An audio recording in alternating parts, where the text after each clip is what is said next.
संस्कृति का संबंध संस्कारों से है और इंग्लिश में कल्चर शब्द आता है। अगर हम अपना खाना अपने खाते हैं, अपने हिस्से का खाना, तो ये हमारी प्रकृति है। अगर हम दूसरे का छीन कर खा लेते हैं तो ये विकृति होती है। लेकिन यही अगर हम बांट कर खाते हैं तो यही संस्कृति है और यही भारत की संस्कृति है। लेकिन हमारी सांस्कृतिक जड़ें केवल एक विचार व्यवहार तक नहीं, बल्कि साइंस के उस स्तर तक पहुंची है जहां वेस्ट का साइंस कहीं नहीं ठहरता है। वेस्टर्न वर्ल्ड के लोग किसी अपने इंपेरर के नाम पर अगस्त नाम रख लिया होगा, अगस्टस के नाम पर, जूलियस सीजर के नाम पर जुलाई रख लिया। लेकिन अगर ठीक से देखेंगे तो हमारे कल्चर में हर मंथ का इतना एक्यूरेट कैलकुलेशन है। हमारे यहाँ जो हिंदी के मंथ होते हैं, चैत, बैसाख, ज्येष्ठ, आषाढ़, इस ढंग के मंथ होते हैं और इसकी कैलकुलेशन भी इतनी एक्यूरेट होती है। और उसी से संबंधित एक दिन आ रहा है, वो आपका कल का दिन है, वो है गुरु पूर्णिमा का। ऐसे सारे पूर्णिमा है उतने ही इंपॉर्टेंट होते हैं। पहले कैलकुलेशन कितना एक्यूरेट है कि सदियों पहले, बल्कि हजारों साल पहले हमारे पूर्वजों ने कितना अच्छा कैलकुलेशन दिया कि अगर माघ महीना है और उसकी पूर्णिमा है तो माघा नक्षत्र ही होगा। अगर फागुन महीना है तो फाल्गुनी नक्षत्र ही होगा। अगर चैत की पूर्णिमा है तो चित्रा ही होगा। बैसाख है तो विशाखा ही होगा।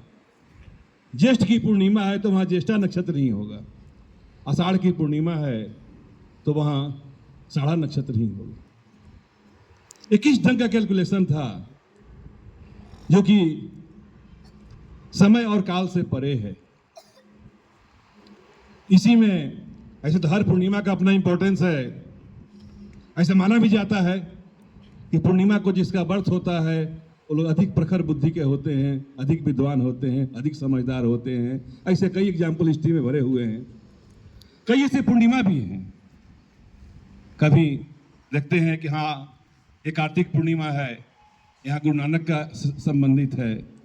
ये बैसाख पूर्णिमा है, यहाँ पर गौतम बुद्ध इनलाइटेंड हुए, गौतम बुद्ध का वर्त हुआ, गौतम बुद्ध का महापरिनिर्वाण हुआ। लेकिन एक आषाढ़ पूर्णिमा भी है जो कि कल है और इसका संबंध है गुरु शिष्य परंपरा से। गुरु पूर्णिमा माना जाता है क्योंकि हमारे शास्त्रों में गुरु का स्थान बहुत ऊंचा है। गुरु का स्थान एक वैसे टॉर्च बीरर के रूप में है जो कि सामने आपके जो भी इनविजिबल है उसको विजिबल करता है, अंधकार को खत्म करता है, प्रकाश को लाता है। और गुरु के लिए यही एक संबंध है। जैसे कई बार मैं देखा हूं, बल्कि बहुत नजदीक से देखा हूं, फादर अगर फार्मर हैं और बेटा आईएएस हो जाता है, तो मैं ऐसे बहुत नजदीक से घर में देखा हूं, अगल बगल देखा हूं कि पिता को ये गवारा नहीं होता है कि बच्चे के घर पर जाकर के मैं रहूं शहर में, जहां के लोग ये कहें कि ये साहब के फादर हैं। लेकिन एक ऐसा संबंध होता है गुरु शिष्य का कि जितना ही आप आगे बढ़ोगे उतनी ही मुझे अधिक खुशी होगी।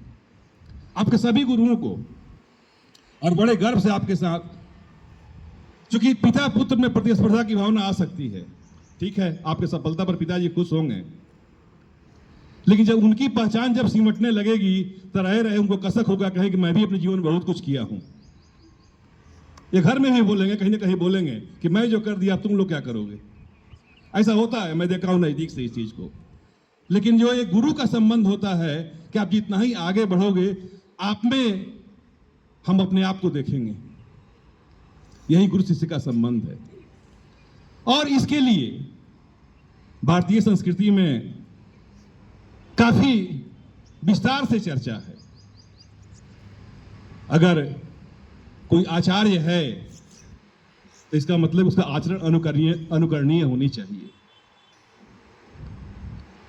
आचार्य के मैडम के लिए आचार्याणी शब्द आया हुआ है।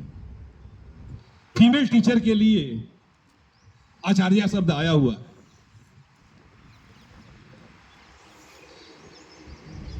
लेकिन फीमेल टीचर के हस्बैंड के लिए ऐसा कोई शब्द नहीं है।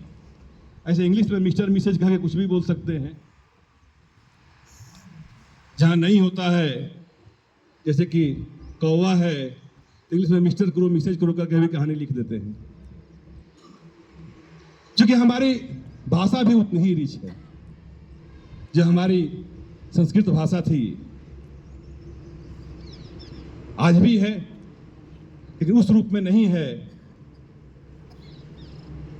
तो ये गुरु पूर्णिमा जो कि गुरुओं के सम्मान के लिए है, और गुरुओं के लिए और भी कई शब्द आए हुए हैं।